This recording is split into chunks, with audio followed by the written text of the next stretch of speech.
یہ سارا احد پہاڑ ہے، یہ دیکھیں۔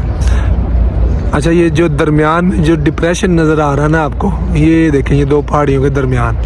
یہ درہ تھا جہاں پہ اللہ کے نبی نے اپنے صحابہ کو بٹھایا تھا کہ اس درے کو آپ نے نا حفاظت کرنی ہے، اور اللہ کے نبی کی فوجیں بھی جو سی ہیں وہ اسی درے کے قریب تھی، یہ اس درے کے قریب ہی تھی، ٹھیک ہے۔ تو اچھا حضرت خالد بن ولید نے کیا کیا تھا، وہ اوپر سے گھوم کے آئے تھے، یہ دیکھیں، یہ یہاں سے جگہ بالکل یہ خالی ہے، اوپر سے گھوم کے آئے تھے، اور جب مسلمانوں نے وہ والا درہ جو چھوڑ دیا تھا تو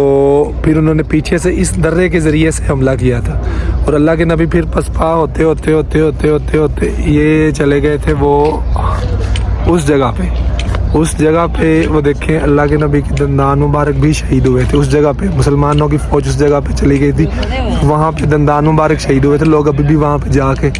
زیارت وغیرہ کر رہے ہیں۔